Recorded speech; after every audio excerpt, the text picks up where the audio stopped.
Hey there. To take a page out of Bob Ross's book, I'm really glad you could join me tonight.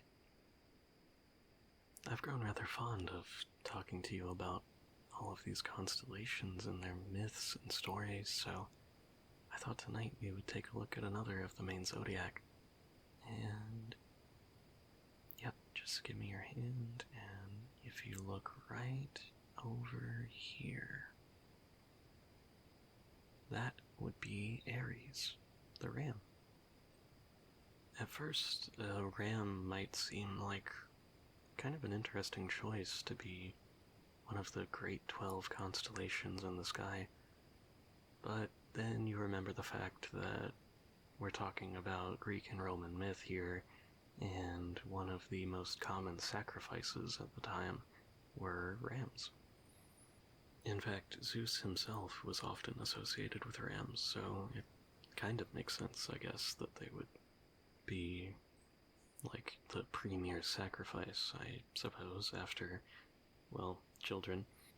But if you've been following the pattern and you've taken note of the fact that Leo was not just some lion and Virgo was not just some virgin, it would stand to reason that Aries is not just some ram. And you'd be right. Aries is thought of as the golden lamb, the one with the golden fleece that Jason and his Argonauts went after. You probably know a little bit about that story, but not a lot of people have ever heard anything about the origins of the golden ram, just the part that it played in Jason's story. Well, this particular golden ram was tied in with the story of one King Athamas. No, don't feel bad if you've never heard that name before. Most people decidedly have not. But that's why I'm here, to ramble at you about stuff that you'll never ever need to know. I know, I'm a dork, but the story goes a little something like this. King Athamas and his wife, who was named Queen Nephele, were an unhappy couple, to say the least. But they did have two children whose names were Phrixus and Helle. Well, eventually, King Athamas just got tired of being unhappy in his marriage, so, as a lot of men will tend to do, he looked outwards instead of inwards and eventually turned to Ino, who was a princess from Thebes who, well, apparently he thought he'd be a lot happier with. They seemed happy enough together, but for one reason or another, I guess because all stepmothers are doomed to be evil forever in the eyes of all storytellers, Ino really didn't like her stepchildren, and she was trying to find any way that she could to, well, either kill them herself or find a way to have them killed. She eventually hatched this plan to cause the wheat crops of the kingdom to fail so that famine would spread.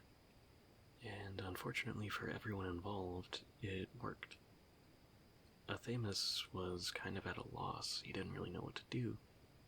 So, like everyone did back in the day whenever they had no recourse and were uncertain as to which path to take, Athamas asked for help from one of the oracles. This is actually something that Ino was counting on, and she bribed the messengers that were supposed to go back and forth between the king and the oracle to bring back a false report. And that report would say that in order for the harvest to come back and be saved, they would have to sacrifice their son Phrixus. Well, Ino's stepson, He didn't really want to, but in order to save his kingdom, Athamas did indeed try to follow through. He took Phrixus to the top of a mountain, and he was fully prepared to sacrifice him to Zeus. But Nephele, who happened to be a cloud nymph, by the way, used her powers to send down from the sky this beautiful golden ram with this gorgeous fleece. Now, you might be thinking that a golden ram would be a perfect replacement sacrifice, and maybe, if they were lucky, Zeus might even be feeling charitable enough to tell them about Ino and her interferences and plans to have them killed. But no, actually, Phrixus just climbed up on top of the ram and grabbed his sister, and the three of them flew off into the sunrise, I guess? They flew eastwards anyway. And they were headed to the place that is now modern-day Georgia. That being the country, of course. Either way, if you've ever looked at a map, you'll know there's this little, strait that is right in between, the country of Turkey and Greece and a couple other countries. Well, around that point, Hela could unfortunately no longer hang on to the ram, and she fell down into the water below. And that is why the Greeks named that particular strait, which we now call the Dardanelles, after her and called it Hellespont. After he finally got to the kingdom of Colchis, Phrixus, for some reason, decided that he was going to sacrifice the golden ram to Zeus. Yeah, I don't really know. Hey, my dad just tried to kill me, and my sister's now dead, and I don't really have anywhere else to go, but yeah, I'm really grateful to Zeus, so I'm gonna give him this amazing golden ram that my mom sent to save me.